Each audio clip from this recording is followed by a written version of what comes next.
A kú dédé àsìkò yìí, yóò dára fún wa lágbára Ọlọ́run. Ìròyìn fẹ́lifẹ́li náà ló ń dé sí ojú ìwòran yín láti lè ṣẹ́ wa ìròyìn fẹ́lifẹ́li online TV. Fúnmi Adénúgà ló níròyìn.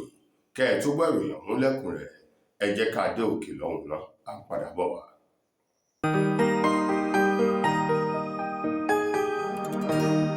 Ìròyìn fẹ́lifẹ́li TV, àjààbálẹ̀ làwọn ìròyìn ti wà, máa wò lóòrèkóòrè.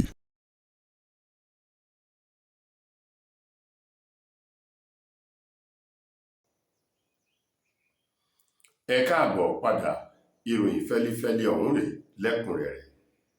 Ààrẹ ilẹ̀ wa Nàìjíríà Bọ́lá Tinubu ló ti ké sí gbogbo ọmọ orílẹ̀-èdè Nàìjíríà fún ìṣọ̀kan, ìfẹ́ àti ṣíṣera ẹni lóṣùṣù ọwọ̀ fún ìdàgbàsókè ìlọsíwájú orílẹ̀-èdè wa Nàìjíríà. Tinubu èyí tó sọ ọ̀rọ̀ yìí nínú ọ̀sẹ̀ yìí níbi tí igbákejì ààrẹ ilé ìgbìmọ̀ aṣòfin àgbà sẹ́nitọ̀ Barau Jibrin tó ṣojú fún ààrẹ Bọ́lá Tinubu níbi ètò kan èyí tí ìjọ mùsùlùmí ìjọ Islam gbé kalẹ̀ nílùú Àbújá. Ètò ọ̀hún ló ń pè fún ìfẹ́, ìṣọ̀kan àti ìdàgbàsókè ẹni rere láwùjọ, èyí tí àwọn ìjọ kan tí wọ́n pè ní Muslim World League tí wọ́n ṣe àgbékalẹ̀ tó ń ti ìfọwọ́sowọ́pọ̀ ìjọ Islam kan ní orílẹ̀-èdè wa Nàìjíríà. Ètò ọ̀hún ló sọ ọ̀pọ̀lọpọ̀ ọ̀nà bá ti gbà láti fi ìfẹ́ hàn síra ẹni, ọ̀nà tá a lè gbà láti rí ojú rere Allah àti àwọn ènìyàn. Wàyí o, ààrẹ Bọ́lá Tinubu nínú ọ̀rọ̀ rẹ̀ sọ wípé àsìkò tí orílẹ̀-èdè Nàìjíríà wà yìí nílò láti fi ọwọ́ sowọ́pọ̀ fún àtìlẹ́yìn àwọn olórí. Bákan náà, ìbẹ̀rù Ọlọ́run òun ní ìlẹ̀kẹ̀ ọgbọ́n ó ló ṣe pàtàkì fún gbogbo mùtúmùwà ọmọ ilẹ̀ yìí láti ní ìbẹ̀rù Ọlọ́run lọ́kàn kí wọ́n lè ṣe ohun tó tọ́ àti ohun tó yẹ. Nípa wípé bí èèyàn bá ní ìbẹ̀rù Ọlọ́run, irúfẹ́ àwọn ènìyàn bẹ́ẹ̀ wọn yóò jìnnà sí ìwà ibi, iṣẹ́ ibi àti ohun tó lè ta àbùkù bá ìdàgbàsókè orílẹ̀-èdè láwùjọ. Nípa ìdí èyí, ó ní àwọn ọmọ orílẹ̀-èdè Nàìjíríà ní ojúṣe tó pọ̀ láti ṣe. Lákọ̀ọ́kọ́, ó ní ìfẹ́ ara ẹni ó ṣe pàtàkì. Bí ènìyàn bá ti ní ìfẹ́ ọmọlàkejì gẹ́gẹ́ bí ara rẹ̀, irúfẹ́ ènìyàn bẹ́ẹ̀ kò ní ro ibi, bẹ́ẹ̀ sì ni kò ní ṣe ibi. Ó ní ẹ̀kejì ẹ̀wẹ̀, òun ní ìṣọ̀kan. Ẹ̀kẹta ibẹ̀ iná ní ìṣera ẹni lóṣùṣù ọwọ̀. Ó ní pabambarì náà ní ìbẹ̀rù Ọlọ́run ní ìlẹ̀kẹ̀ ọgbọ́n o. Nípa ìdí èyí, kí gbogbo wa ká ríra wa bí ọ̀kan ṣoṣo láti dira ẹni mú, ká sì jìnnà sí ìwà ìgbésùmọ̀mí, ìwà ìpáǹle, ìjínigbé àti àwọn ìwà búburú tó lè ta àbùkù bá aṣọ àlà orílẹ̀-èdè Nàìjíríà, tó lè máa fa ọkọ̀ ìlọsíwájú orílẹ̀-èdè yìí sí ẹ̀yìn. Gẹ́gẹ́ bí ọ̀rọ̀ èyí tí ààrẹ Bọ́lá Tinubu tó ránṣẹ́ rẹ̀ sí àwọn ọmọ orílẹ̀-èdè Nàìjíríà níbi ètò náà tó wáyé nílùú Àbújá. Igbákejì ààrẹ tẹ́lẹ̀ rí ní orílẹ̀-èdè wa Nàìjíríà, Atiku Abubakar ló ti pe ìjọba àpapọ̀ síta báyìí láti wá ṣàlàyé owó kan èyí tí wọ́n ní wọ́n ya owó náà sọ́tọ̀ fún ìdáàbòbò àwọn ọmọ iléèwé nínú ọgbà ilé ẹ̀kọ́. Owó ọ̀hún tó ń lọ bí 144.8 billion naira ní Atiku Abubakar ní àlọ́lágbọ́ kò sẹ́ni tó gbàgbọ́ owó náà. Ó ní owó ọ̀hún tí wọ́n yà sọ́tọ̀ fún ètò èyí tí wọ́n pè ní Safe School, léyìí tó sì jẹ́ wípé kàkà kí owó náà kó lápa rere, àwọn ìṣòro tí wọ́n ṣe torí rẹ̀ yáwó ọ̀hún sọ́tọ̀ gan ni tí ó ń kojú àwọn akẹ́kọ̀ọ́ àti olùkọ́. Atiku Abubakar tó ní kí ìjọba àpapọ̀ orílẹ̀-èdè Nàìjíríà wá ṣe àlàyé ọ̀nà tí wọ́n gbà ná owó ọ̀hún tí wọ́n rí ipa rẹ̀ rárá lára àwọn iléèwé gbogbo. Ó ní àwọn tí wọ́n ṣe torí rẹ̀ gbowó ọ̀hún kalẹ̀ náà ní láti fi dáàbò bo àwọn ilé ẹ̀kọ́ gbogbo jákèjádò orílẹ̀-èdè Nàìjíríà. Ó ló kéré tán àwọn ilé ẹ̀kọ́ ní ìjọba ìbílẹ̀ 40 ní orílẹ̀-èdè yìí ló ń dojúkọ ìṣòro ètò ààbò, léyìí tó ti mú ọ̀pọ̀lọpọ̀ àwọn akẹ́kọ̀ọ́, àwọn olùkọ́ láti má lè lọ sí ilé ìwé mọ́ nítorí àwọn agbésùmọ̀mí tó ń ti àwọn ajínigbé èyí tó ń dà wọ́n láàmú. Ó ní bẹ́ẹ̀ bá wo ìta lásìkò yìí, ọ̀pọ̀lọpọ̀ àwọn ọ̀dọ́ àtọmọ léńjeléńje èyí tó yẹ kó wà nílé ẹ̀kọ́ lásìkò ìkẹ́kọ̀ọ́ ni wọ́n rìn káàkiri. Púpọ̀ nínú wọn ló ń bẹ nínú ilé látàrí àwọn agbésùmọ̀mí èyí tí ò fi wọ́n lọ́kàn balẹ̀ tó sì ti mú ọ̀pọ̀lọpọ̀ òbí láti gba ọmọ rẹ̀ kúrò ní ilé ìwé. Àtíkù Abubakar ní òun pè ìjọba àpapọ̀ níjà báyìí kí wọ́n wá ṣàlàyé ọ̀nà tí wọ́n gbà ná owó náà sí etígbọ̀ gbogbo ọmọ orílẹ̀-èdè Nàìjíríà. Ọ̀kan nínú àwọn olórin ní orílẹ̀-èdè yìí tí ń kọrin tàkasùfé tó jẹ́ ọ̀kan gbòógì láàrin àwùjọ, David Adeleke tí gbogbo èèyàn mọ̀ sí Davido, òun mà ló ti pe àkíyèsí ààrẹ orílẹ̀-èdè Nàìjíríà Donald Trump àti àwọn tí wọ́n jẹ́ ògbónágbòǹgbò nínú káfojúsùnùkùn wo ètò ìdìbò ní àgbáyé ò sí àkíyèsí wípé òun pè wọ́n láti dákundábọ̀ kí wọ́n rán àwọn aṣojú wa ò sí orílẹ̀-èdè Nàìjíríà ní ìpínlẹ̀ Ọ̀ṣun láti wá bá wọn fi ojúsùnùkùn wo ètò ìdìbò tàwọn gómìnà tí ó wáyé ní ìpínlẹ̀ Ọ̀ṣun lópin ọ̀sẹ̀ yìí tí ṣọjọ́ 15 oṣù kẹjọ ọdún 2026 tá wà nínú rẹ̀ yìí o.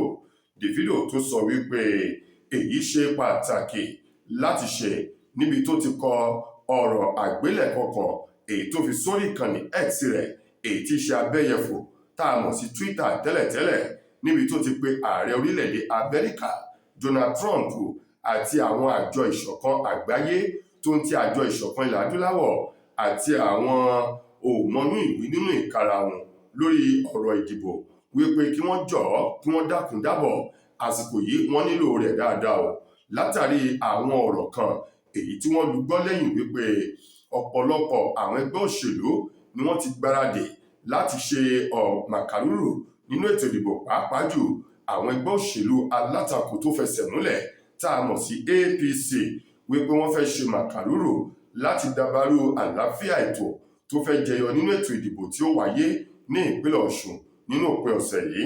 Ìdí rèé tí David Adeleke tí gbogbo èèyàn mọ̀ sí Davido ṣe pé ìjọba orílẹ̀-èdè Amẹ́ríkà lábẹ́ ààrẹ Donald Trump, àjọ ìṣọ̀kan àgbáyé, ìṣọ̀kan ilẹ̀ adúláwọ̀ àti àwọn tí ọ̀rọ̀ kàn láti gbé àwọn ènìyàn dìde wá sí ìpínlẹ̀ Ọ̀ṣun kí wọ́n bá wọn fi ojú ṣùnùkùn wo ọ̀rọ̀ ṣùnùkùn ètò ìdìbò náà tó ń ti ètò ààbò èyí tó pè fún kó lè fẹsẹ̀ múlẹ̀. Ó ní àwọn olùgbé ìpínlẹ̀ Ọ̀ṣun wọ́n nílò láti ṣe ẹ̀tọ́ wọn lábẹ́ ètò ìṣèjọba àwarawa nípa jíjáde nítorí rọ̀tírọ̀tí tìkẹ́tìkẹ́ tẹ ìka fẹ́ni tó wù wọ́n. Ó ní ṣùgbọ́n búburú bẹ̀ ni kí àwọn jàǹdùkú tún já ìbò ọ̀hún gbà mọ́ àwọn ènìyàn lọ́wọ́ o. Ìdí rèé tóun ṣe pé ààrẹ orílẹ̀-èdè Amẹ́ríkà àti àwọn èèyàn yòókù láti dákundábọ̀ kí wọ́n ṣèrànwọ́ fún àwọn ẹ̀ṣọ́ aláàbò láti dáàbò bo ẹ̀mí òun dúkìá àwọn olùdìbò ní ọjọ́ 15 oṣù kẹjọ ọdún tá wà nínú rẹ̀ yìí. Bákan náà bí wọ́n ṣe dáàbò bo gómìnà Adémọ́lá Adélékè tí í ṣe àbúrò bàbá rẹ̀ èyí tó bí lọ́mọ.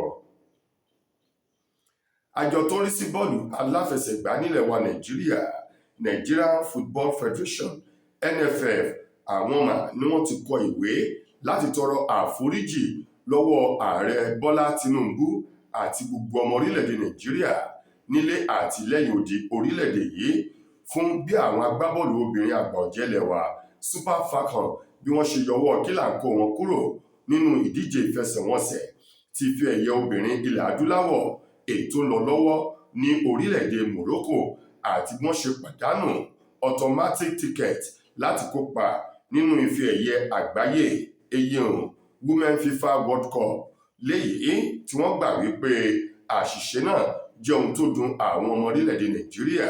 Nínú ọ̀rọ̀ náà tí àjọ NFF tí wọ́n fi léde nínú ọ̀sẹ̀ yìí sọ wípé àwọn mọ bó ṣe dùn àwọn ọmọ Nàìjíríà tó, àwọn ọmọ gbé ọkọ̀ èyí tó dá sí wọn lára, wípé ohun gbogbo ó ń bẹ lọ́wọ́ Olúwa o. Ó ní inú àwọn dùn fún àtìlẹ́yìn tí ààrẹ Bọ́lá Tinubu tó ṣe fún àwọn agbábọ́ọ̀lù obìnrin náà síwájú kí wọ́n tó gbéra lọ sí orílẹ̀-èdè Morocco fún ìdíje ọ̀hún. Ó ní ṣùgbọ́n bí nǹkan ti rí báyìí, wọ́n ní ó yé Ọlọ́run nítorí pé àwọn obìnrin náà wọ́n gbìyànjú láti já ewé olúborí na orílẹ̀-èdè Cameroon, èyí tí orílẹ̀-èdè Cameroon fi àmì ayò kan ṣoṣo tayọ ju àwọn Super Falcons ti ṣètò orílẹ̀-èdè wa Nàìjíríà. Lákòótán wọ́n bẹ ààrẹ ilẹ̀ yìí Bọ́lá Tinubu wọ́n sì bẹ gbogbo ọmọ orílẹ̀-èdè Nàìjíríà wípé àwọn ní ìgbàgbọ́ bí àwọn obìnrin wa bá lè kópa nínú ife ẹ̀yẹ ti àgbáyé ìrìn wọn yóò ṣe dáadáa jù báyìí lọ gẹ́gẹ́ bí ọ̀rọ̀ tó ti ẹnu àjọ NFF tó ti ẹnu wọn jáde. Ní àkótán nínú ìròyìn wa fún ti tòní, ọ̀kan nínú àwọn ìbejì P-Square Peter Okoye Ogunma ló ti sọ wípé òun ò bẹ̀rù ikú o nítorí gbogbo ènìyàn pátá ló jẹ gbèsè ikú. Ó ní ṣùgbọ́n nǹkan ṣoṣo tóun bẹ̀rù jù ní ayé òun tóun wáyé iná ni òṣì, èyí tí ò bára rẹ̀ tóun sì tọrọ rẹ̀ fún ènìyàn àbí fún ara òun. Peter Okoye èyí tó sọ̀rọ̀ náà lórí ètò arábìnrin kan tí wọ́n pè ní Nancy nínú ọ̀sẹ̀ yìí sọ wípé ìyà tí òun sọ wípé òun bẹ̀rù yìí, ó ní tóun bá ń sọ wípé omi ń jóná kí wọ́n béèrè lọ́wọ́ òun kóun lọ rèé kó eérú rẹ̀ wá. Ó ní ìyà kìí ṣomi ọbẹ̀, ìyà ò bára rẹ̀, ìyà kìí sì ṣe nǹkan tí ènìyàn lè tọrọ fún o, nítorí òun rántí ìbẹ̀rẹ̀ ayé ní ìgbà tí àwọn dìde bọ̀ lọ́dún náà lọ́hùn-ún. Ó ní bàbá tó bí òun tóun ti ìyá òun wọn ò ní owó lọ́wọ́ o, inú yàrá kan ṣoṣo báyìí ń làwọn sùn tí àwọn ń jì, ọkùnrin 6 obìnrin 2 àpapọ̀ wọn jẹ́ 8 lọmọ tí ìyá àti bàbá àwọn bí. Ó nínú yàrá kan ń làwọn ń gbé.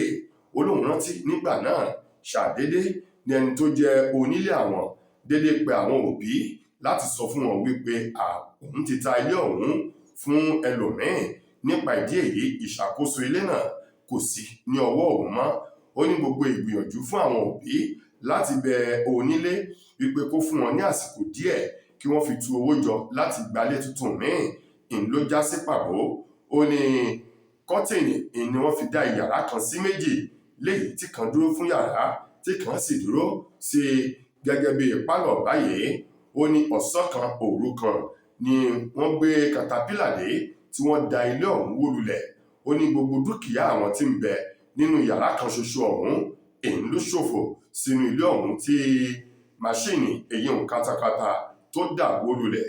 Ó ní láti ìgbà yìí lòun ti ní lọ́kàn tó ń ti èkejì òun wípé àwọn yóò gbìyànjú láti sa gbogbo ipá àti agbára gẹ́gẹ́ bí ọmọkùnrin kí àwọn lè mọ́wọ́ káwọn sì lè rí orúkọ rere jẹ́ láwùjọ nípa títu owó jọ di ènìyàn pàtàkì.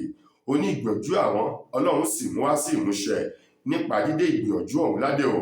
Ó ní láti ìgbà tí àwọn ti bẹ̀rẹ̀ sí ní kó owó jọ làwọn sa ipá àti agbára wípé àwọn yóò jẹ́ ènìyàn pàtàkì láyé tọ́lọ́run sì ràn àwọn lọ́wọ́. Láti ìgbà yìí làwọn ti ń bẹ̀rù òṣì, làwọn ti ń bẹ̀rù ìṣẹ́ òun ìyà táwọn ò sì tọrọ rẹ̀ fún ara àwọn tàbí ẹni tó súnmọ́ àwọn. Gẹ́gẹ́ bí ọ̀rọ̀ tó ti ẹnu Peter Okoye, ọ̀kan nínú àwọn ìbejì P-Square tó ti ẹnu rẹ̀ jáde. Kí Ọlọ́run kó dákun dábọ̀ kó má ṣe fi òṣì tàwa lọ́rẹ. Ìròyìn kò ní jù báyìí lọ fún ti tòní.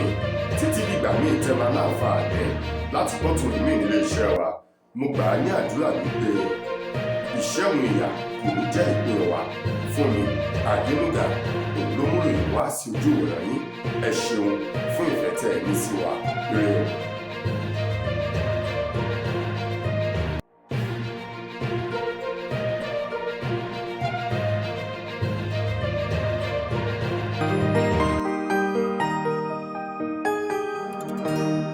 Ìròyìn Fẹ́lifẹ́li TV àjààbálẹ̀ làwọn ìròyìn ti wà, máa wò lóòrèkóòrè. Mo kí gbogbo ojú tí wò mí ti ń gbọ́ mi jákèjádò orígun mẹ́rẹ̀ẹ̀rin àgbáyé. Orúkọ mi ni Ambassador Àkànfẹ́ Ìwò tí mo jẹ́ agbẹnusọ fún iléeṣẹ́ X2 Ultimate Herbal International Limited.